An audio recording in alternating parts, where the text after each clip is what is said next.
بسم الله الرحمن الرحيم إن الحمد لله نحمده ونستعينه ونستغفره ونعوذ بالله من شرور أنفسنا ومن سيئات أعمالنا من يهده الله فلا مضل له ومن يضلله فلا هادي له ونشهد أن لا إله إلا الله وحده لا شريك له ونشهد أن محمدا عبده ورسوله أما بعد السلام عليكم ورحمة الله تعالى وبركاته. Payg'ambarlar qissasini o'tgan suhbatimizda yetib kelgan joyimiz bu Yusuf alayhisalomning qissasini nihoyasiga yetkazgan bo'ldik. Bugungi yangi darsimizni boshlashlikdan burun mana ana shu o'tgan safargi qissaga bir xulosa yasasakda, ba'zi bir olinadigan xulosalar haqida o'ta olasak. Alloh subhanahu va taolo Qur'onda marhamat qildi. Nahnu naqussu alayka ahsanal qasasi bima awhayna ilayka hadal Qur'an va in kunta min qablihi laminal ghafilin. Sadaqallohul azim. Ey Muhammad alayhisalom, biz sizga mana shu Qur'onda qissalarning eng go'zallarini so'zlab beramiz. Vaholanki siz bu qissalardan avval g'ofillardan edingiz. Ana shu Qur'onda zikr qilinayotgan qissalarda hammasi eng go'zal qissalar deyiladi. Lekin mana shu oyatni ayni o'zi Yusuf alayhisalom surasida tushgan bo'ldi. Yusuf alayhisalom surasi mana aytdik, boshqa qissalardan Yusuf qissasi boshqa qissalardan farqi shundaki, boshqa payg'ambarlarning qissalari Qur'onda sochiq yoyiq holatda kelgan. Masalan, Musa alayhisalom Qur'onni 73 ta o'rinda zikr qilingan. Ya'ni Musa alayhisalom hayotini bir jamlashlikka harakat qiladigan bo'lsak, bir muncha mehnat qilishimizga to'g'ri keladi. Ibrohim alayhisalom Qur'onda juda ko'p oyatlarda sochiq holatda kelgan qissasi. Lekin Yusuf alayhisalomning qissasi bus-butun surada keldi, bo'linmadi. To mana shu qissa boshlanib, oxiriga yetgunga qadar boshqa o'rinlarga bo'linmaganligini ko'rdik. Nima sababdan bu sura nozil bo'ldi? Mana aytdikki, sabablaridan Rasululloh sollallohu alayhi vasallamni eng yaqin bo'lgan, suyangan kishilardan Abu Talib va Hadicha onamiz vafot qilganlarida payg'ambarimiz ancha bir tushkunlikka, ancha bir holatga tushib qolganda Alloh taolo taskin qilib bu surani nozil qildi. Ya'ni payg'ambarimizga taskin bo'lganligi uchun bu sura, bu qissa bo'linmadi. Avvalambor bu qissa taskin beradi kishiga. Ulamolar aytishadi, qalbida bir g'ami, mahzun bo'lgan kishi Yusuf qissasini o'qir ekan, Yusuf surasini o'qir ekan, albatta undan bir rohatni topadi deydi. Chunki Alloh taolo payg'ambariga taskin qilib tushirgan bu surani. Ya'ni xulosa shuki, inna ma'al usri yusra. Albatta bitta qiyinchilikning oldida ko'p yengilchilik bo'ladi. Va inna ba'dal usri yusra. Albatta bir qiyinchilikdan keyin bir qancha yengilchiliklar bo'ladi. Oladigan qissadan xulosalardan biri shuki, Yaqub alayhisalom Yusuf alayhisalomni boshqa o'g'illaridan ortiq ko'rar edi. Va mana shu narsani zohir qilib ko'rsatib bildirib qo'yar edi. Xulosa shunday bo'ldiki, bir odam bir ayolini boshqa ayollaridan yoki bir farzandini boshqa farzandlaridan oshiqcha yaxshi ko'rishligi gunoh emas. Bu mumkin, bu tabiiy narsa, lekin bu narsani zohir qilishlikdan shariat Payg'ambar sollallohu alayhi vasallam qaytarganlar. Toki boshqa farzandlar bilan mana shu yaxshi ko'rilayotgan farzandni o'rtasida g'illag'ashlik, hasad degan narsa paydo bo'lib qolmasin. Olinadigan xulosalardan biri shuki, Yusuf alayhisalomning akalari ukasini o'ldirmoqchi bo'lishdi. Va o'ldirib bo'laylik, keyin tavba qilib olamiz degan xayolga borishdi. Ya'ni inson avval gunohni qilib turib, keyin tavba qilaman desa, gunohni qasd qilib, keyin tavba qilaman desa, tavbasi qabul bo'ladimi degan savolga ulamolar aytishadi, Allohning tavba eshiklari hech qachon yopiq bo'lmaydi. Bu tavba eshiklari kechasi gunoh qilganlarga kunduzi ochiq turadi. Kunduzi gunoh qilganlarga kechasi bilan ochiq turadi. Alloh tavba eshiklari hech kim yopishlikka haqqi yo'q. Lekin musibat nimada? Musibat ana shu gunohni niyat qilib olib, keyin tavba qilaman degan so'zni aytgan kishiga shunday bir so'z aytiladiki, ulgurmikansan ana shu tavba qilishlikka. Ya'ni gunohni qilib olding, endi borib tavba qilmoqchisan, qilib olayotgan paytingda Alloh taolo joningni olib qo'yishiga mumkin ehtimoli. Ya'ni inson tavba qilishlikka doim shoshilib turishligi kerak bo'ladi. Ertaga tavba qilib olaman, inninga birga qilib olaman, hajga keyingi yil borib olaman, bu narsa ketmaydi. Olinadigan xulosalardan yana bittasi shu bo'ldiki, biz gunohdan o'zimiz saqlay olmaymiz o'zimizni. Wala takinna ila anfusina tarfata aynin wala aqalla min zalik duoda. Parvardigoro bizni o'zimizni holimizga bir ko'zib oldimizni ochib yummunchalik muddatga ham tashab qo'ymagin. Undan ozroq muddatga ham tashab qo'ymagin. Doim hifzi himoyangda saqlagin. Ya'ni insonga Alloh taolo bir lahza emas, 10dan bir lahza himoyasini olib qo'yadigan bo'lsa, inson tupurgisini yutib o'tkiza olmay qolishi mumkin. Yurak urib qaytmay qo'yishi mumkin. Inson o'ziga katta baho berib, men unday qilaman, men bunday qilaman degan paytda mana shu narsani o'ylasin. Bir chindim oshini yutib olishligi uni ixtiyoridamikin? Ba'zilar adashib qoladi bitta guruch. Nikto tomonga ketib qoladi. Uch qo'rg'ondan ko'ramiz, ko'radigan narsamiz. Burnimizdan tushadi shu guruch. Bir dona guruch qancha azob beradi agar Alloh saqlamaydigan bo'lsa. Bir piyola suvni ichib olishlik qanday boylik bo'lsa, uni chiqarib olishlik xuddi shunday boylik. Biz hech qachon o'zimizni gunohdan o'zimiz saqlay olmaymiz agar Alloh tavfiq bermasa. Biz o'sha gunohni qilmaslikka, gunohdan o'zimizni ehtiyot qilishlikka harakat qilib birinchi qadamda bosamiz, mana shundan ehtiyot qiladigan xulosa Alloh. Shunday emasmi? Yusuf alayhisalomga ana shu vazirning ayoli tashlanib zinoga taklif qilgan paytda ma'azalloh, Alloh saqlasin dedi. Xohlamadi o'zi. Boshidan bunga qarshi edi. Alloh taolo yordamini berdi. Alloh nasib qilgan kuni bir kun namoz o'qiyman deb namozda Allohga tashab yurganlar ko'zini ochib olsin. Tasharman onasini ham. Bir kun nasib qilganda, insof berganda degan paytda insof qilaylik. Hadis qudusida keladi. Banda Alloh tomoniga qarab birinchi qadamda bosar ekan, Alloh ikki qadam bosadi unga qarab. Banda men tomonga qarab yurib kelsa, men yugurib boraman, to bandamni yaxshi ko'rib qolgunimcha deydi. Birinchi qadam kimdan ekan? Insondan. Demak, ana shu gunohni qilmaslikka Yusuf alayhisalom boshidan tayyor edi. Gunoh qilishlikka boshidan qarshi edi. Shuncha Alloh taolo mo'jiza bilan quvvatlab qo'ymadimi u kishini? La burhan robbihi. Parvardigorning hujjatini ko'rmadimi? Banda Allohning mana shunday yordamiga, mana shunday ko'magiga loyiq edi. Alloh taolo mo'jizani ko'rsatdi. Hatto butun uydagi ana shu zodagonlarda ayollari o'zlarini zinoga taklif qilganda ham bundan omon eson chiqdi. Kimning yordami bilan? Allohning yordami bilan. Shuning uchun hech qachon inson o'ziga baho bermasligi kerak. Men javob beraman o'zimga. Men narman yurib kelaman 2 yil. Birodarlar, inson o'ziga hech qachon ishonmasligi kerak. Chunki Ismoil alayhisalom puliga, quvvatiga emas, o'zini ichidagi bor bo'lgan sabr degan sifatni ham satajiduni inshaallohu minas sobirin. Alloh xohlasa, otajon meni sabr qilganligimni ko'rasiz dedi. O'zidagi sifatga ham o'zi ishonmayapti. Alloh bersa chidayman deyapti. Inson o'zini kimligini bilsa, Robbisini kimligini taniydi. Robbisini kimligini tanisa, o'zini taniydi. Endi hech qachon inson o'ziga o'zi baho berib, o'zidan ketib qolmaydi. Olinadigan xulosalarda to'g'risi shu bo'ldiki, inson gunohdan tiyishlikka o'zi birinchi qadamda tashab harakat qilsin, Alloh tavfiq beradi u yog'iga. Alloh taolo guvohni gapirtirib qo'ymadimi?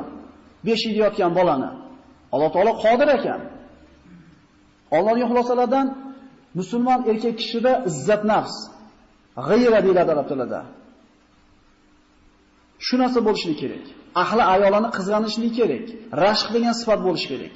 Rashq degan sifat kerakmi, kerak emasmi degan har xil gazetalarda, har xil maqolalarda o'qib qolamiz. Bu sevgi belgisimi yoki qoloqlik belgisimi yoki taraqqiyot? Birodarlar, islomda rashq bo'lmagan erkak deyilmaydi. Yusuf alayhisalomga tashlangan vazirda ayoli fitnani o'zi qilganligi aniq bo'ldi. Eri buni ko'rdi. Fastaghfiri li zambiki fa innaki kunti minal khotiin. Sen mana shu qulga o'zing zinoga taklif qildingmi? Bor yo'qolda haydab yormadi, bir shapaloq urmadi.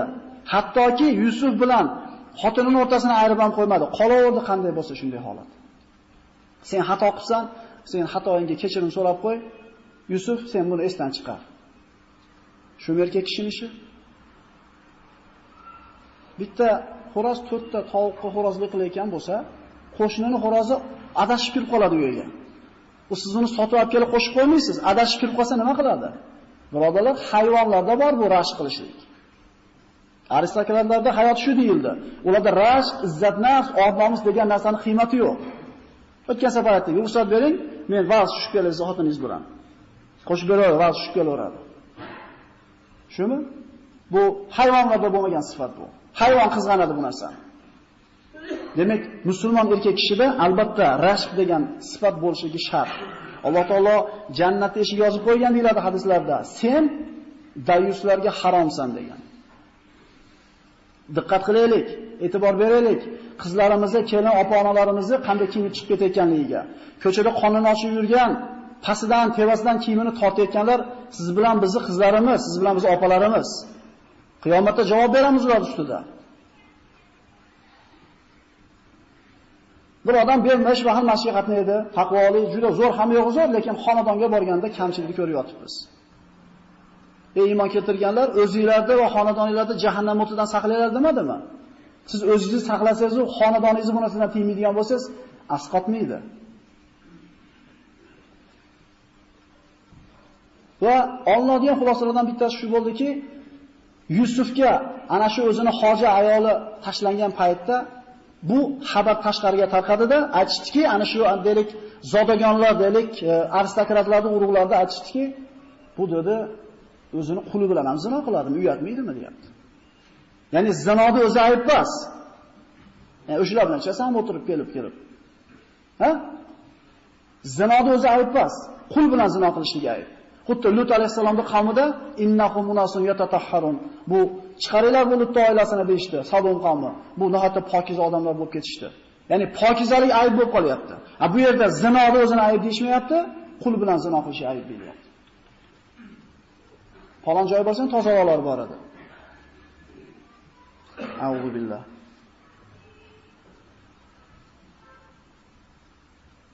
Yusuf alayhisolamning go'zalligi haqida gapirdik. Laqad utiya shatral jamal dedi Rasululloh sollallohu alayhi vasallam. Merojga chiqib tushganlarida haqiqatan shatral jamalni olibdi deydi. Nima u shatral jamal? Ulamolar aytadi, shatral jamal Alloh taolo chiroyli yaratdi, ikkiga bo'ldi. Bir qismini butun mahluqotlarga tarqatdi. Tog'lar, hayvonlar, tabiat ko'rinishlari, baliqlar, qushlar va insonlarga sochganda mana shunday chiroyli tabiat manzaralari, chiroyli hayvonlar bor. Endi mana shuncha chiroyli bitta o'zi olgan Yusuf alayhisalom qanchalik chiroyli bo'lardi? Qatta ana aydiyahunna dedi Alloh taolo. Qo'llarini qiymalashdi ular dedi. Ya'ni aql hushi uchganligidan. Bu inson emas deydi. Bu farishta deydi. Ya'ni inson bir insonda chiroyini oldida og'riqni sezmay qolishi darajasida qo'lini kesyapti. Shu chiroyni yaratgan Alloh o'zi qanday go'zal bo'ladi. Va fi zalika falyatanafasul mutanafisun deb o'tgan suhbatda. Mana shu narsada musobaqa o'ynaylar deyapti Alloh taolo. Allohning diydoriga yetishlikda, Allohning jamolini ko'rishlikda musobaqa o'ynaylar deyapti. Suyanish Allohga bo'lishi kerak edi aslidan bittasi. Yusuf alayhisalom qamalib qoldi. Ana shu ikkita yigitni shuni ta'vil qilib berdi. Sen dedi, sen osalasan, seni boshingda terisini dedi, qushlar yeydi.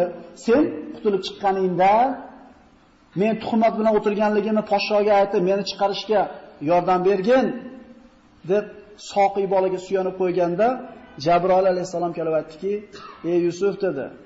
"Akalari sizni o'ldirmoqchi bo'lganda ularni bu fikrdan qaytargan kim edi? Alloh. Sizni quduqqa tashlab olishganda toshni ustiga o'tkazib qo'ygan kim edi sizni suvga tushirmasdan? Alloh" dedi. "Ayollar sizga fitna bilan tashlanganda ularni fitnasidan sizni saqlagan kim edi? Alloh" dedi. Shuncha najotni Allohdan olib turib, qamoqdan chiqib ketishlikda endi nimaga endi Allohga suyanmay, yigitga suyanyapsiz dedi. Ya'ni suyanishlik kimga bo'ladi? Qaynatamizga bo'lmaydi. Pulimizga bo'lmaydi. Konteynerimizga yoki tanish bilishimizga bo'lmaydi. Chunki bir piyola suvni ichib olishlikda o'zi Allohga suyanmasa yotmas ekan. Alloh xohlamasa nafas yutib chiqara olmas ekanmiz. Endi insonning boshiga tushgan bu musibatdan chiqib ketishlikda ham kimga suyanishlik kerak? Va man yatawakkal alallohi fa huwa hasbuhu. Kim Allohga tavakkul qilsa, Allohga suyansa, bu kishining g'amlarini hal qilish Allohning zimmasiga bo'ladi. Maza qilmaymizmi g'amni topshirib qo'yib Allohga? G'am qilmasdan yashash o'zi rohat emasmi bitta? Bolaligimizda eslaylik, bu yerda o'tirgan hammamiz. 10-12 yashar paytimiz, ya'ni ishlab qo'ygan payt ekanlarni. G'am bo'lmagani, to'p tep kelganmiz, qo'yimiz boqqanmiz, o'ynab yurganmiz. Zo'r hayot bo'lgan. Kim xolamaydi o'sha? O'shuning uchun podshoh ham, gado ham bolaligini orzu qiladi. Chunki bolalik hayoti eng shirin hayoti bo'lgan bo'ladi-da. Qo'lida bor odam ham, yo'q odam ham bolaligini qo'msaydi. Chunki beg'am yashagan. Hayotda inson beg'am yashashi mumkin agar Allohga g'amlarni topshirib qo'ya olsa. Undan tashqari, g'amni Allohga topshirsangiz ham o'sha kunni ko'raverasiz. G'amni yelkangizga olsang o'sha kunni ko'raverasiz. Faqat xotirjamlik bo'lmaydi. Istayapmiz xotirjamlikda har xil narsalardan. Yetyapmiz o'sha narsalarga, lekin xotirjamlik kelavermayapti. Navorat o'shunga yetgan kunimiz g'am 2 barobar bo'lyapti. Xotirjamlik uni qanchaligida emas.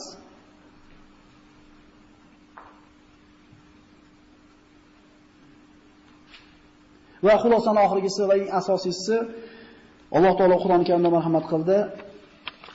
Mana Yusuf alayhisalom ana shuncha imtihon, ana shuncha balolardan eson-omon chiqdi. Fitnalardan qutuldi va shunday bir martabaga yetib turib qilayotgan oxirgi duosi 101 oyatda tugadi Yusuf alayhisalom qissasi. O'zi Yusuf surasi 111 oyat. 101 oyatda Yusuf alayhisalom qissasi to'xtaydi. Oxirgi oyatni qarang. Yusuf alayhisalom akalari kelib sajda qildi. Shuni ta'biri amalga oshdi. Hamma ishlar zo'r bo'ldi, bo'p ketdi biz bilmayotganda. Shunda nima deyapti? Robbi qad ataytani minal mulki va 'allamtani min ta'wilil ahadith fatiras samawati val ard anta waliyyi fid dunya val akhirah tawaffani musliman va alhiqni bis solihin. Parvardigorim menga ilm berding, tushlarda ta'birni o'rgatding. Osmon yerni yo'qdan bor qilgan Parvardigorim, sen meni dunyo oxiratda do'stimsan. Senga suyanaman, senga sig'inaman, boshqa birovga umid bog'lamayman.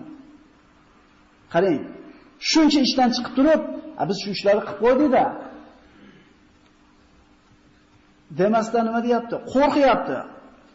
Tavaffani musliman, musulmon holda jonim olgin. Ya'ni amallar qat'iy qarab o'lchanadi. Oxiriga qarabmi, shuncha ishni qilib qo'yib turib qo'rqyapti. Parvardigor, jonimni olayotganingda musulmon bo'lib turay. Fitnalantirib qo'ymagin. Abu Bakr Siddiq roziyallohu anhu jannatda oldiga borsam, hisob-kitobdan o'tib, bitta oyog'imni jannatda ostonasidan olib kirib, hali ikkinchisi tashqarida turar ekan, qo'rqaman deydi. Qo'rquvni qarang. Biz hali dunyoda turib qo'rqa olmayapmiz ulardaqa. Jannatga bitta oyog'ini olib kirib, ikkinchisini ham esalomon olib kira olmas ekan, men qo'rqaman Allohning makridan. Alloh bitta makr qilib turib, birinchi qadamni ham xato boshidan qo'rqaman deydi. Shuning uchun Yusuf alayhisalom aytibdi: Parvardigor, meni musulmon holda jonim olgin va solih bandalarga ergashtirgin. Innaman yattaqi va yasbir fa innalloha la yuzi'u ajral muhsinin. Shu oyat bilan tugatamiz xulosani. Kim Yusuf alayhisalom akalariga aytayapti. Kim taqvo qilsa va sabr qilsa, ikkita sifat. Dunyo oxiratda najot yetishlikning ikkita retsepti. Taqvo qilsa, sabr qilsa, Alloh bunaqa bandasini, bunaqa muhsin bandasini mukofotini nima qilmaydi? Zoya qilmaydi. Taqvo qilyapsiz, ish bo'lmayapti. Taqvo qilyapsiz, kasalda bosh chiqmayapti. Sabr qiling-da. 22 yil o'tgan akalar Yusuf alayhisalomni quduqqa tashagan kun bilan mana shu oyatda aytgan kunning o'rtasida. 22 yil. Biz ikki og'iz gapini aytib qo'yapmiz. Qancha mashaqqat, qancha vaqt bu? Bizga katta muddatga o'xshabki, Alloh taolo uchun ish narsa emas. Taqvo va sabr qilgan bandasini Alloh zoya qilmaydi inshaalloh. Bu mana shu Yusuf alayhisalomning qissasiga beriladigan bir xulosalar edi. Bugun sizlar bilan qiyomatgacha sabri zarbul masal qilinadigan payg'ambar Ayyub alayhisalom haqida gaplashamiz. Ayyub alayhisalom Ibrohim, Musa alayhissalomlarning o'rtasida o'tgan payg'ambarlarning zikri bo'ladi inshaalloh bugun. Vaqtimiz yetishiga qaraymiz. Ibrohim, Ismoil, Ishoq, Yaqub, Yusuf bular haqida gaplashgan bo'ldik. Insoniyatga sabr bo'lish, sabr bobida ibrat bo'lishligi uchun namuna bo'lishini Alloh taolo nabiy va rasul Ayyub alayhisalomni payg'ambar qilib yubordi. Ayyub ibn Mus, ibn Rozih, ibn Ais, ibn Ishoq, ibn Ibrohim alayhisalom. Ibrohim alayhisalomdan keyin kelgan payg'ambarlarda hammasi Ishoq alayhisalomning zurriyotidan bo'ladi. Ibrohim alayhisalomning ikkita o'g'li bor edi. Ismoil va Ishoq. Jamiki payg'ambarlar Ishoq alayhisalomning bolalaridan hisoblanadi. Faqat Muhammad alayhisalom Ismoil alayhisalom zurriyotidan. Mana Ishoq alayhisalomning o'g'li Yaqub alayhisalomning 12 ta o'g'li bor edi deb aytdik. Bular yana asbat deb ham nomlanardi. Asbat, Qur'onda zikr qilingan asbat degan so'z. Asbat degani bu payg'ambarlar degan Alloh. Endi mana shu 12 ta o'g'li payg'ambar bo'lganmi? yo ularning zurriyotidan kelganlar payg'ambar bo'lgan. 12 ta qabila. Sibit degani qabila, bittasi Asbot degani ana shu qabilalar degani. Bu 12 ta o'g'il payg'ambar bo'lgan emas hammasi, chunki Yusuf alayhisolamni o'ldirmoqchi bo'ldilar, otasini yolg'onchiga chiqarishdi, otamiz zalolati va boshqa ko'p payg'ambarlarga yarashmaydigan gaplarni gapirish, ishlarni qilishdi. Demak, Asbot deganda Alloh taolo payg'ambarlar nazarda tutgan bo'lsa, bu shu 12 ta o'g'lidan keyin kelgan zurriyotlar hisoblanadi. Va min zurriyatihi Davud va Sulaymon va Ayyub va Yusuf va Musa va Harun va Zakariya va Yahya va Isa va Ilyas kullu minas solihin. Ana shu Ibrohimning zurriyotidan Davud, Sulaymon, Ayyub, Yusuf, Musa va Harun, Zakariya, Yahya, Isa, Ilyos bularning hammasi solih bandalardan bo'lgan. Ayyub alayhisolamda rasul ekanligi mana dalil quyidagi oyat bo'ladi. Niso surasining 160-oyati. Va wahayna ila Ibrohim va Ismoil va Ishaq va Yaqub va al-asbat va Isa va Ayyub va Yunus va Harun va Sulaymon va atayna Davuda zabura. Mana shu ismni zikr qilgan kishilarga vahiy qildik deydi. Demak, vahiy qilindi degani rasul degani. Nabiy bilan rasulning farqiga borib olaylik. Rasul Robbisi tomonidan vahiy keladi unga. Jabroil alayhisalom shariat olib tushgan, kitob olgan. Shariat olgan. Nabiy ana shu kishidan keyin kelib, o'zidan burungi rasulni shariatini davomchisi, da'vatchi desak, biz tilda osonroq tushunamiz. Kitob olmagan, to'g'ri vahiy keladi, Jabroil tushadi, Alloh tomonidan vahiy yuboradi, lekin qo'lida shariati, avvalgi payg'ambarning shariatini davom ettirishlik kerak. Bu nabiy, lekin tevadan shariat olgan kim bo'ladi? Bu rasul. U kishi ham nabiy, ham rasul bo'lgan. Ayyub alayhisalom haqida ko'p eshitganmiz. Bu yerda siz bilan biz gaplashadigan so'zlar faqat sahih manbalardan olinganligi uchun ba'zi sizlar kutgan mavzular bo'lmasa, buni aytmadi-yu degan narsa bo'lmasin. Chunki sahih, mana bu qissalarni boshlatganmiz, faqat sahih manbalardan olingan bu narsalar. Ya'ni Isroiliyot yoki isnodi zaif bo'lgan rivoyatlar, hadislar olinmagan. Ayyub alayhisalomni Alloh taolo Shomdagi Harron qavmiga payg'ambar qilib yubordi. Ayyub alayhisalomda agar ikki og'iz gap bilan aytadigan bo'lsak, bitta o'g'il bola Allohdan nima so'rash mumkin bo'lsa dunyoda hammasini bergan edi. Kelishgan, yo'g'on jussalik, chiroyli odam edi. Moli dunyosi nihoyatda ko'p edi, yerlari katta edi, qullari ko'p edi, oshnaxonasi ko'p edi, 7 o'g'il, 7 qizi bor edi. Ya'ni bitta o'g'il bola Allohdan nimani so'rash mumkin? Hammasi bor edi. Va payg'ambar. Endi aytamizda, o'shalik berga boshqa mavzulardan olsak, shayton agar meni shunaqa Ayyubga erkalatib qo'yganingda, men ham shunaqa shukr qilardim, deydi Allohga. Alloh aytadi: "Ey layin, undan munosabatda olib qo'ysam ham shukr qilaveradi u bandam", deydi. Ya'ni biz aytamizda, bu uncha bo'lsa, qani shunday endi ham yo'g'in tekkiz bo'lsa,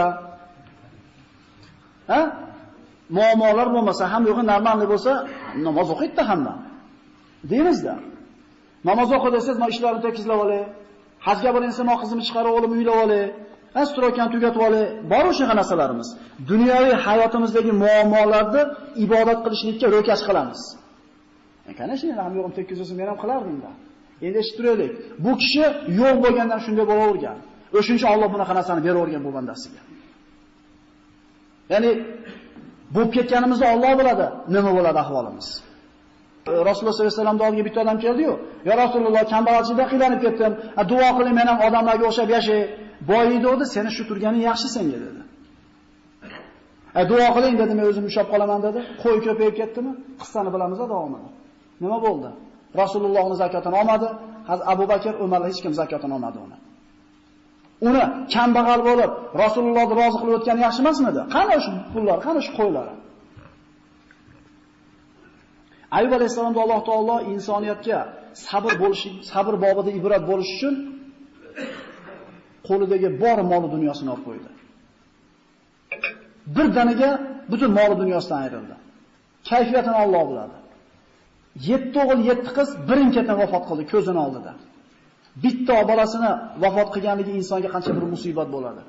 Yoqub alayhisolamni ko'rdik. Bitta bolasini o'lganiga emas, yo'qolib qolganiga yig'lab ko'zi ko'r bo'ldi. Lekin Ayyub alayhisalom 14 o'g'il qizdan bir vaqtda o'zi ajradi. Qayg'urgani yo'q. Moli dunyosini olib qo'ydi. Shu bilan imtihon tugamadi. Alloh taolo shunday bir kasalni berdiki, bu kasal u kishini turgizmay qo'ydi. Yurgizmay qo'ydi. Hatto kasal shunday rivojlandiki, go'shtlari badanidan ajrab tushib ketadigan kasalga uchradi. Bolasi o'lganda rozi bo'ldi. Moli dunyosi ketganda rozi bo'ldi. Sog'ligini olib qo'yganda ham rozi bo'ldi. Bir og'iz shikoyat qilmadi hech kimga. Hamma undan yuz o'girdi. Bir ikkita do'sti bo'lgan, uzoqlarda turib gaplashgan, yuqib qolmasin kasali deb. Keyin ular ham kelmay qo'ydi.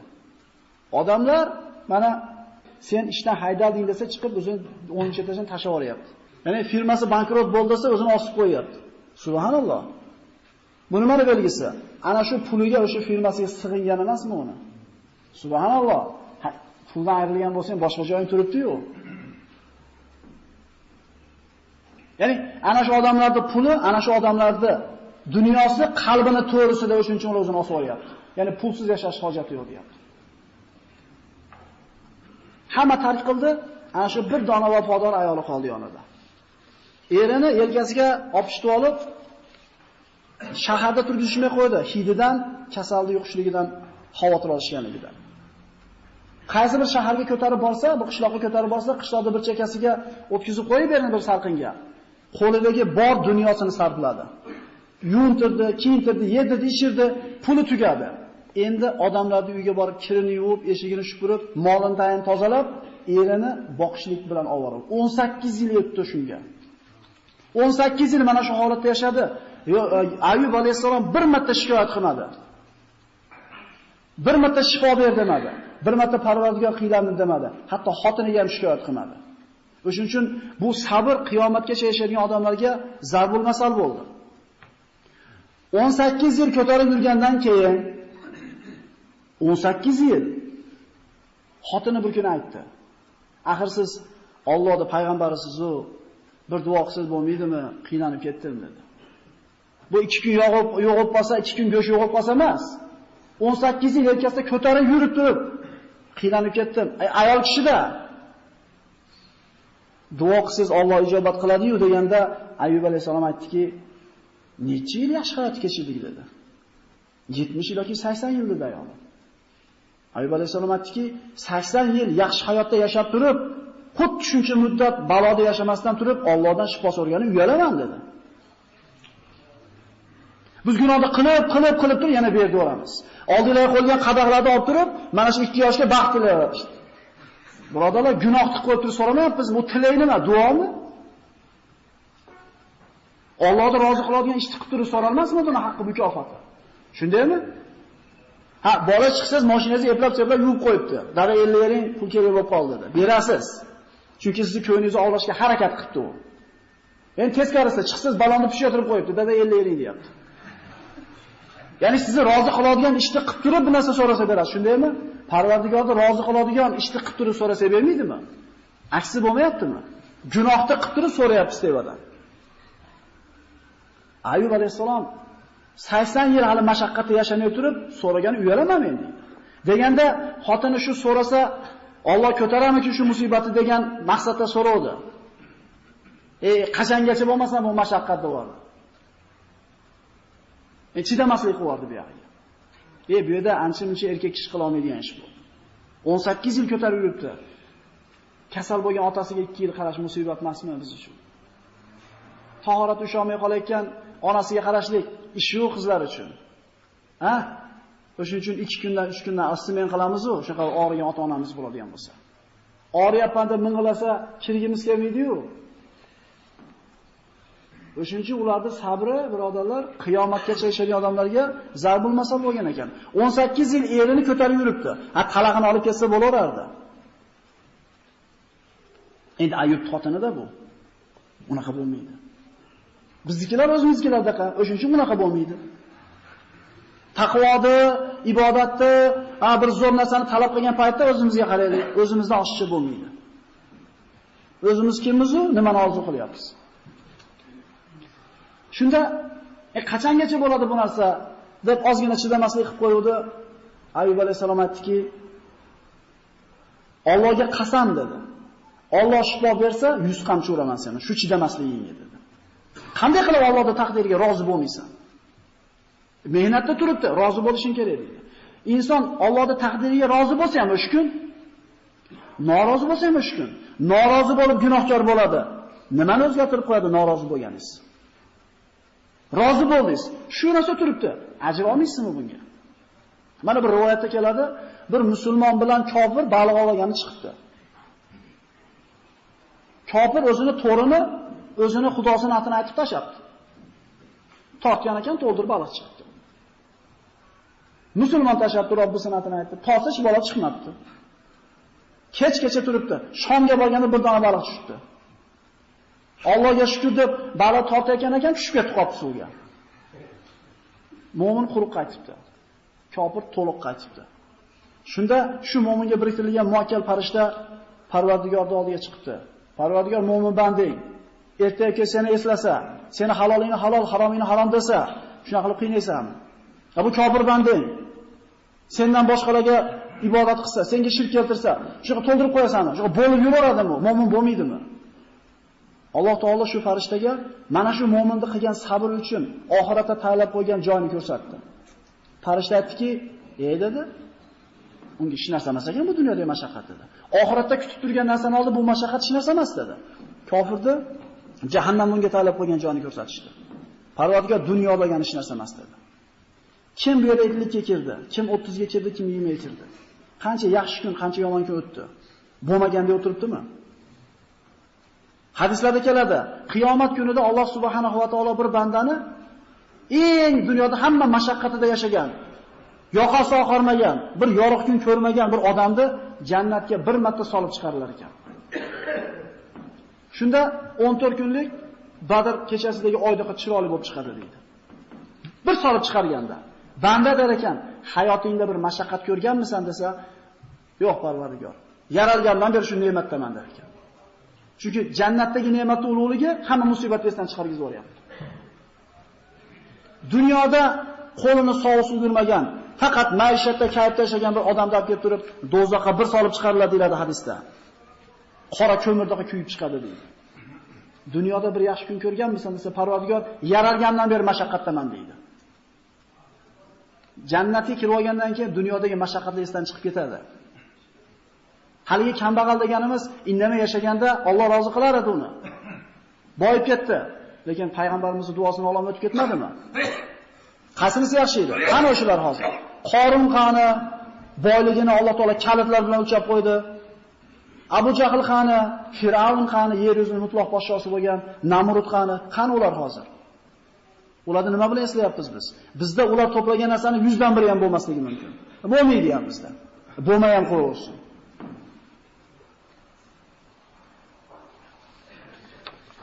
Ayyub alayhisalomning qissasidan Allohning qazosiga rozilik degan darsni olishimiz kerak. Eng katta bir oladigan xulosamiz.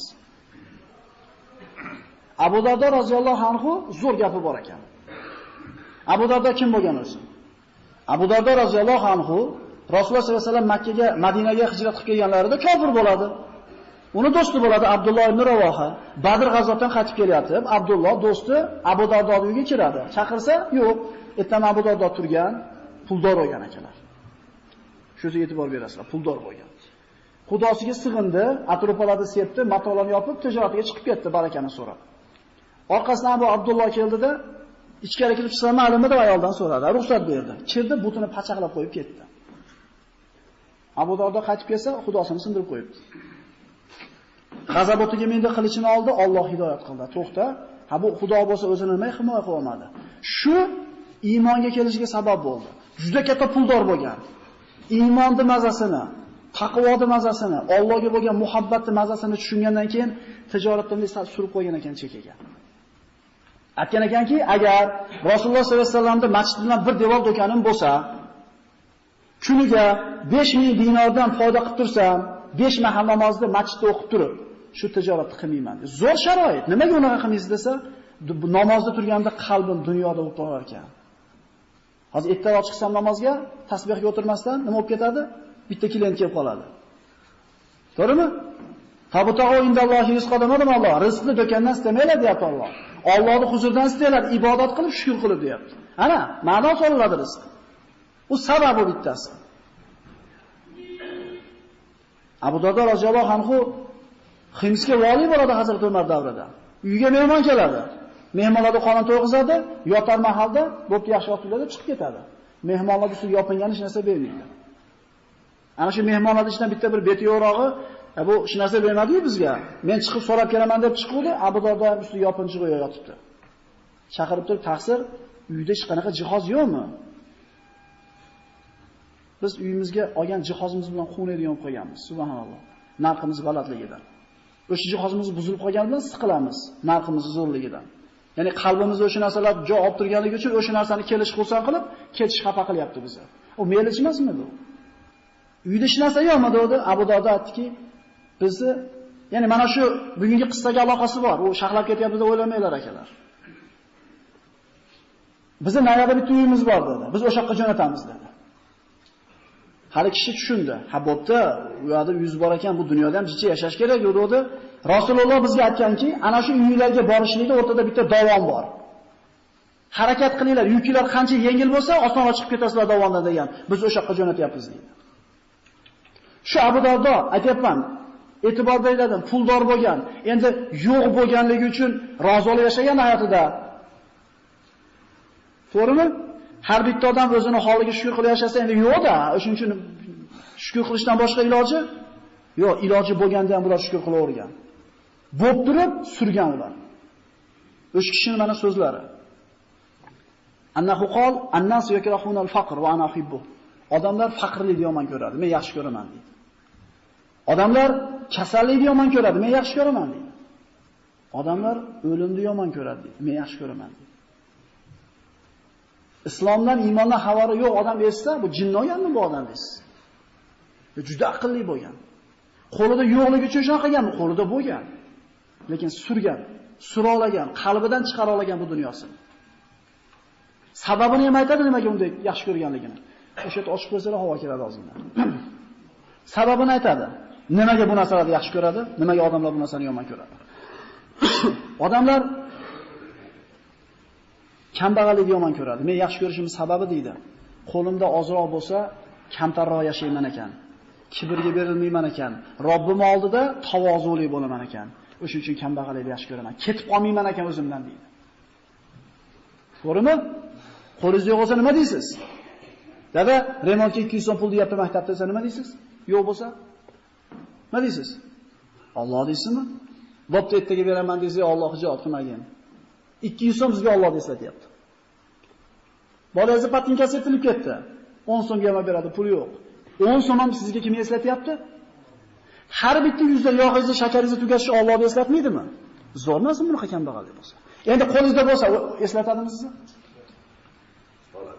Ma'nisida. Borda u hojati Alloh deyish, 10 so'mga ham Alloh deyman. Bir million bo'lsa ham Alloh dey, kattaroq. Musulmon odamni har bitta holat Allohni eslatadi. O'shuning uchun men kambag'allikni yaxshi ko'raman.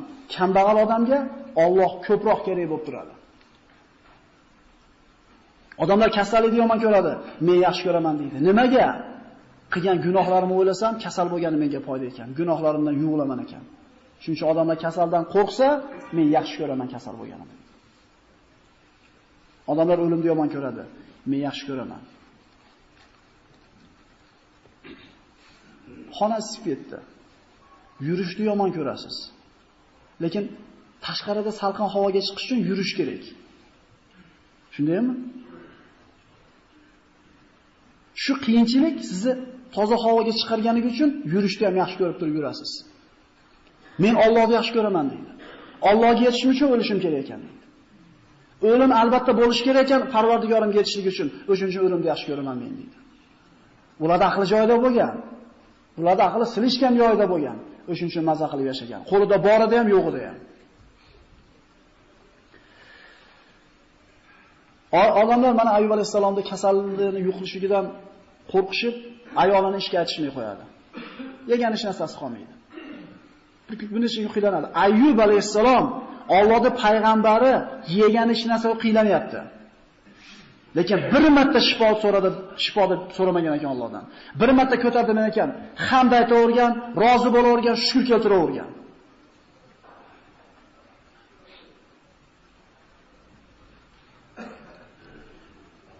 Ibn Mas'ud roziyallohu anhudan Rasululloh sollallohu alayhi vasallam marhamat qiladi. Salasun man ruziqhunna faqat ruziqa hayrat dunya va oxira. Kimga dedi Rasululloh sollallohu alayhi vasallam? Alloh 3 ta sifatni bersa, 2 dunyoda dedi saodat yetishibdi. Allohning qazosiga rozi bo'lishni bergan bo'lsa, Rozi bo'lish shunaqa boylikki, buni totib bergan odam biladi. Rozi bo'lavering. Chiqdingiz, musibat kelibdi, mashinani o'g'irlab ketishdi. Rozi bo'lsangiz ham ketdi, rozi bo'lmasangiz rozi bo'ling-da, xotirjamlik mazasini totib ko'rasiz. Chiqdingiz, lavozni sindirib qo'yibdi, qalpog'i sug'urib ketibdi. Rozi bo'ling-da. Buni mazasi boshqacha. Balo kelganda sabr bergan bo'lsa va rohatli kunlarida duoda bo'lsa, bu inson ikki dunyoda saodatga yetishibdi.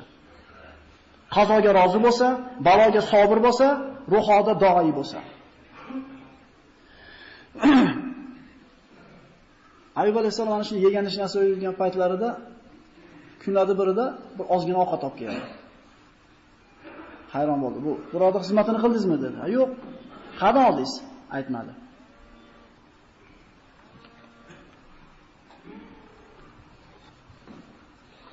Shuni o'chirib beringlar deb aytilmayapti har safar. Bir kun, yarim kun rahmat. Yeb oldi ovqatni, tugadi. Bir ikki kun o'tgandan keyin yana taom olib keldi. Yana so'radi, "Xizmat qildingizmi?" "Yo'q, xizmat qilmadim." Turib oldi savolga javob berishini. Oxiri ro'molni yechuvdi. Birinchi kun sochini bir tomonini, ikkinchi kun ikkinchi tomonini sotib kelganligi aniq bo'ldi. Xotinini birodar xizmat qilib yurganligiga chidayotdi. Endi bu yerda izzat nafs degan muammo kelyapti. Bu endi chidaydigan narsa emas bu. Shunda endi holini aytish kerak bo'ldi 18 yilda. Lekin qaranglar birodarlar, nimadir duo qilgan ekan. Hozir hammamiz kallamizda taxminan turibdi nimalarni so'rashligi. Lekin u biz kallamizdagi narsa bo'lmagan ularning kallasi. Chunki qalbi boshqa odamlar bo'lgan ular. Ularda ramkasi boshqa bo'lgan, ularda o'lchovi boshqa bo'lgan. Dunyo ishida o'zidan pastga qaragan, din ishida o'zidan yuqoridagilarga qaragan. Bizda aksi. Din ishida o'zimizdan pastroqqa qaraymiz, dunyo ishida bizdan kattalarga qaraymiz. Hech qachon g'amimiz tuganmaydi bizni. Nimani so'ragan ekan? Musa alayhisalom Madiyanga qochib borganda o'zida yutida bitta odamni o'ldirib qo'yib, daraxtga o'tirib, "Robbi inni lima anzalta ilayya min khayrin faqir." Parvardigorim degan ekan. Menga oni ber, moni ber demagan ekan. Robbisiga shunaqa tamomiyat o'zini topshirganligidan, menga nima kerakligini o'zing bilasan, Robbim. Men seni menga tushiradigan yaxshiliklaringga muhtojman deb duo qildi. Atini aytmadi Allohga. Ba'zi topolmay qolamiz-a? So'rab bo'ldim shekilli. Arafatda bo'lgan hoji akalarimiz, Bomdoddan Shomgacha turasizlar. Tugab ham qoladi so'raydigan narsa. Chunki biz bilamiz bizga nima kerakligini. Biz aniq bilamiz nima kerakligini. Imini o'shatdan bo'lsa, o'shanaqasidan bo'lsa, munosabatda bo'lsa. Ular o'ziga nima kerakligini ham aytishmagan ekan. Parvardigorim, sen menga tushiradigan yaxshiligingga muhtojman dedi Musa alayhisalom. Alloh taolo shunaqa yaxshilik berdiki, bilamiz u qissani unda kelgan inshaalloh. Nimada duo qildi? Va Ayyuba iznada robbahu anni massani ad-durru wa anta arhamur rohimin. Ayyubning Parvardigoriga nido qilib, Parvardigorim, meni balo ushladi. O'zing rahim shafqat qiluvchilarning rahimlirog'isan deb iltijo qilganini eslang. Nimani so'rayapti bu yerda? Atini aytayaptimi? Menga musibat yetdi, ahvolimni ko'rib turibsan. Menga nima kerakligini men bilmayman, sen o'zing bilasan dedi. O'shuning uchun Rasululloh sollallohu alayhi vasallamda ko'p o'qigan duosi Robbana atina fid dunya hasana va fil oxirati hasana va qina azobannar. Dunyoda ham yaxshilik ber, oxiratda ham yaxshilik ber, jahannam azobidan saqla. Yaxshilik degan so'z ostiga hamma kirib ketavergan. Biz aytamiz o'sha yaxshilikdan tashqari nima kerakligini. Ehtimol biz so'rayotgan narsada yomonlik bor. Ehtimol biz turgan holatda bizga yaxshilik bor. O'shuni yo'q qilishini so'rayapmiz Allohdan. Yaxshilikni so'raylik-da. Ehtimol o'sha kelgan narsa yaxshilik edi. Menga balo yetdi, menga shifo ber demadi. Menga musibat yetdi, sen rahimlilarni rahimliroqsan dedi. Ya'ni senga hojatim aytishimning hojati yo'q. Chunki meni holimdan sen xabardorroqsan deydi. Va zikr abdana ayyuba idnada robbahu anni massani ash-shaytonu binusbi wa adab. Bizni bandamiz Ayyubni zikr qiling. Albatta Robbisiga nido qildi. Menga shayton yomonlikni yetkizdi. Albatta sen o'ziga tavakkul qildi. Ya'ni duoda vasharru laysa ilayk. Yomonlikni Alloh yetkizdi deyilmaydi. Yomonlikni o'zimiz so'rab olamiz. Mana davomida keladi. Alloh bandasiga juda oshiq mehribon ekan, yomonlikni ravo ko'rmas ekan, to banda o'zi so'ramaguncha bermas ekan bu yomonlikni. Qanaqa qilib so'raymiz ekan? Qilgan gunohlarimiz bilan. Ayyub alayhissalom mana shu 18 yil ichida xohlagan lahzasida duo qilsa Alloh ijobat qilar edi, lekin bir marta duo qilmadi. Mana davomini qarang. Urukuz berishlik. Hada muhtasalun baridun va sharob. Oyog'ingiz bilan yerda uring dedi. Suv chiqdi. Bu dedi, iching, yuvining dedi. Duo qilishligi bilan chiqarib berdi Alloh taolo. Demak, birodarlar, fa innama yattaqi va yasbir fa innalloha yuzillu ajral muhsinin. Taqvo qilib sabr qilsa, fa innalloha bas fo kalimasi bilasizlar mana sirazi deganimiz sizlar aytganda, zudlik bilan duo qildi, taqvo bilan sabr qilgandan keyin suvni sirazi oyog'ini taydan bermadimi? Biz taqvo qilsak ham sabr qila olmayapmiz. Agar sabr qilsak taqvo qila olmayapmiz. Bu suvda iching va cho'miling dedi. Ulamolar aytadi, Ayyub alayhisalom suvni ichganda ichidagi dardlari ketdi, yuvinganda ustidagi dardlari ketdi. Ayoli qaytib keldi.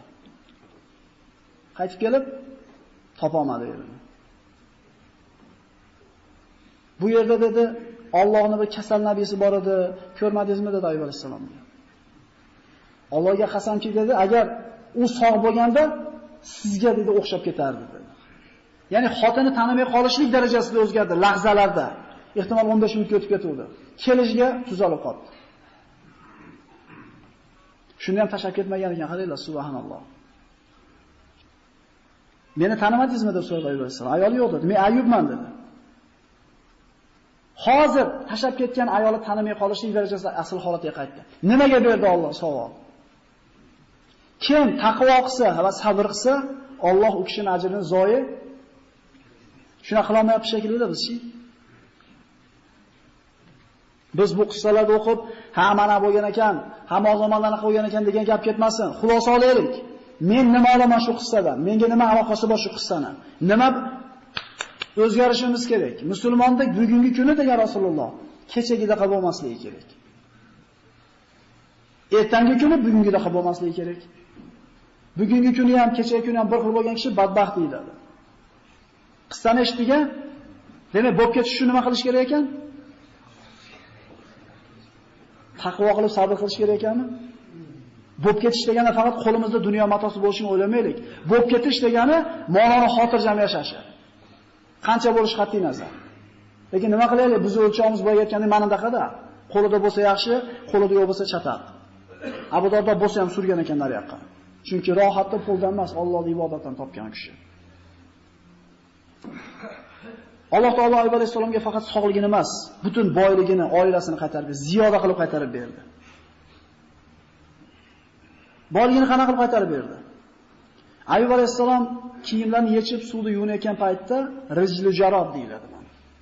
Rasululloh sollallohu alayhi vasallamdan Abdulloh ibn Abbos rivoyat qilgan hadis ekan, osmonda chigitga bosadi-yu. Shunaqa chigitga uchib kelib suvga yog'ilgan ekan. Bu chigitkalar har bittasi oltindan bo'lgan. Alloh qodir zot. Alloh qodir zot. Faqat Parvardigorga suyanishni bilish kerak. U kishi 18 yil chidab sabr qilib taqvo qildimi? Bunaqa bandasini Alloh zoyi qilaman dedi majrini.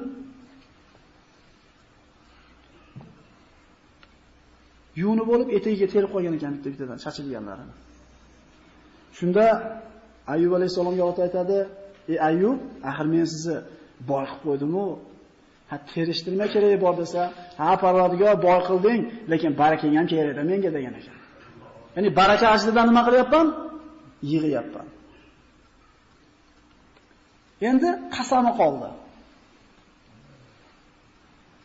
Nima deb qasam ichgan edi? Uray desa, ayoliga jabr 18 yil ko'tarib yurgan ayolni uradimi? Urmay desa, qasam ichgan. To'pingmi? Alloh taolo Qur'onda marhamat qilgan, "Fattaqulloha va yuallimukumulloh." Sizlar Allohdan taqvo qilinglar, Alloh hamma yo'qda o'zi o'rgatadi. O'rgatdi. Faqud biyadika dhigfan fadrib bihi va la takhnas inna wajadnahu sabira ni'mal abdu innahu awwab. Qo'lingizdagi dedi, bir hovuch qilichni oling dedi. Shu 100 ta qilichni olib turib bir marta urib qo'ying dedi. Chiqdimi muammodan? Alloh o'rgatdimi? 100 qamchi urish tasavvur qiling. Erkak kishi ham ko'tara olmaydi 100 qamchini. Alloh o'rgatyaptimi? Alloh o'rgatyapti. Aytyapmiz, taqvo qilinglar, Alloh o'zi o'rgatadi hamma yo'lda. Tavakkal qilinglar, hisobinglar Allohning qo'lida bo'ladi, kutmagan joylardan rizqinglarni beradi dedi Alloh. Mana juma vaqti ham yaqinlashib qoldi. Yana u yerda Zulkifl haqida, Ashabul Ros va Ashabul Ayka haqida gaplashishimiz kerak. Inshaalloh keyingi suhbatlarda qoldiramiz. Xulosa. Mana shu qolgan 4 yoki 5 daqiqada xulosani olamiz, diqqat qilib turamiz. Kunisi uyqu kelgan birodarlar ozgina sabr qilasizlar. Chunki sabr qilib taqvo qilsanglar, inshaalloh bu o'tirganingizda ajri bo'ladi.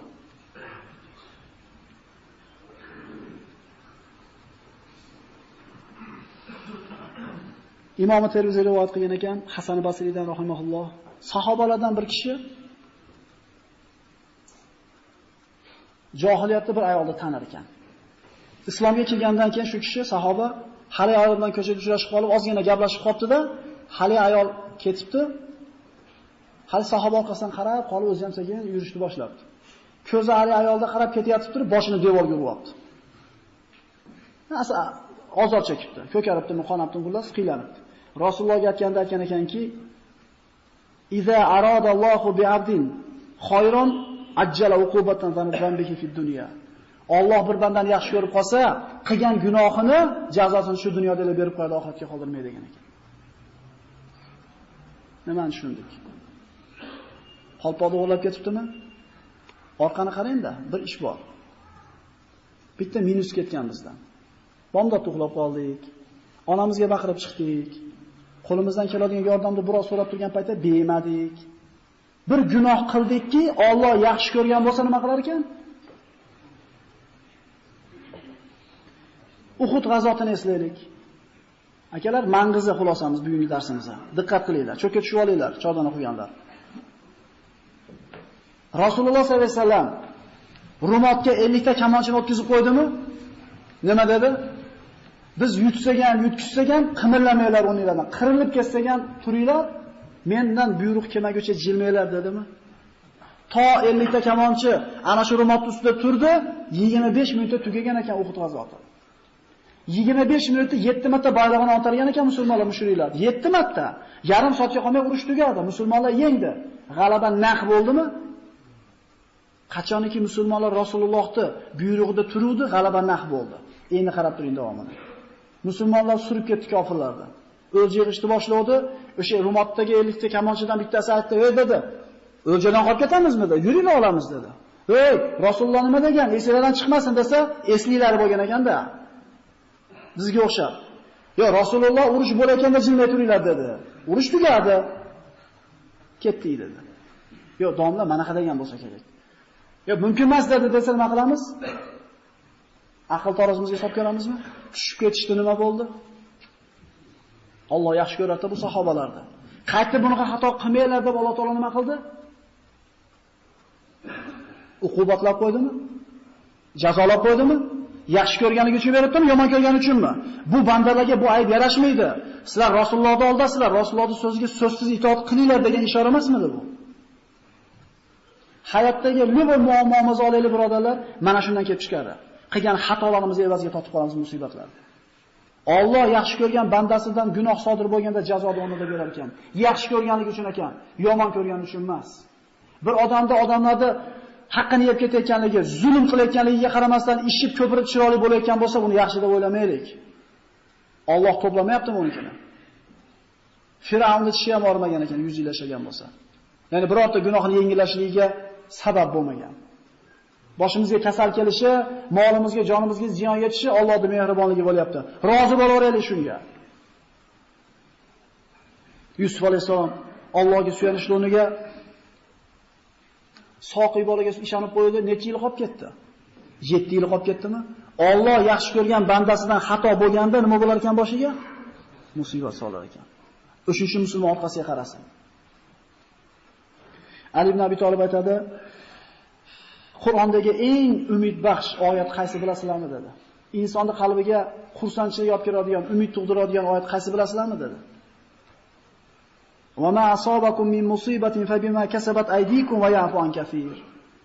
Sizlarga deyapti Alloh taolo, bir musibat yetsa, o'zingizlar qilgan ish sababli yetadi. Yana men ko'pini kechirib turaman deyapti Alloh. Agar mahluqotlarini, bandalarni qilgan gunohlariga o'rnida jazo bersa, yer yuzida hech narsani qoldirmasdim degan mazmunda oyatlar bor Sofot suralarida. Ba'zilarini toptirib qo'yaman, qaytishinglar uchun deydi. Yana ko'pini nima qilaman deydi? Demak, Xudoning mehribon ekan, bandasiga yomonlik bermas ekan, banda o'zi so'rab olar ekan. Xudoning bandasiga mehribondir, va lekin bandasi o'zi yomondir.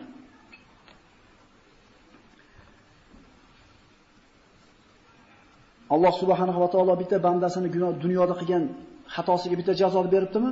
2 marta azoblagani Alloh taolo Karim ekan, azoblamas ekan. Oxiratga qolmadi. Endi dunyoda azoblamadimi shu qilgan gunohingizga? Alloh dunyoda turib azoblamabdimi? Bitta rahim shafqatini chashib qo'ygan paytda, bittasini 100 taga qo'shib 100 ta qilib qo'yib turgan paytda yana azoblamaydi bu bandasini. Qala Rasululloh sollallohu alayhi vasallam: "Ma yusabul mu'minu min musibatin hatta shawka fama fawqaha illa hattallohu anhu biha khati'a." Qaysi bir mo'min bandaga qanaqa musibat yetishidan qat'iy nazar, oyog'iga tikan kelib ketgan bo'lsa ham, albatta uni gunohlarini, xatolarini yuvadi deydi. Demak, birodarlar, bu qissadan oladigan xulosamiz, Allohning bergan qazosiga rozi bo'laylik. Rozi bo'lsangiz ham shu ish bo'ldi, rozi bo'lmasangiz ham bo'ldi. Rozi bo'lsangiz, savob umid qilsangiz, Alloh mukofotni beradi. Gunohlardan tozalanasiz. Rozi bo'lmasangiz ham shu ish bo'ldi. Ayyub alayhisalom taqvo qildi, sabr qildi, Alloh taolo mukofotini so'rashiga berdi. Demak, bir bandani Parvardigori boshiga bergan kunidan boshqa bandalarga shikoyat qilmayotganligi, Allohning bergan kuniga rozi bo'layotganligi, uni taqvo qilib, sabr qilayotganligi belgi bo'ladi. Alloh subhanahu va taolo mana shu darsdan olingan xulosalarga hayotda rioya qilib yashashni nasib qilsin. Chunki Alloh taolo bandasini oshiqcha yaxshi ko'rar ekan, gunoh ko'payib ketayotganda banda senga yarashmaydi bu narsa, tiyil degan ma'noda unga jazo berar ekan. Alloh taolo Ayyub alayhisolamning qissasida mana olingan xulosalarni hayotda tatbiq qilishlikka hammamizga nasib qilgan bo'lsin. Assalomu alaykum va rahmatullohi taolo va barakatuh.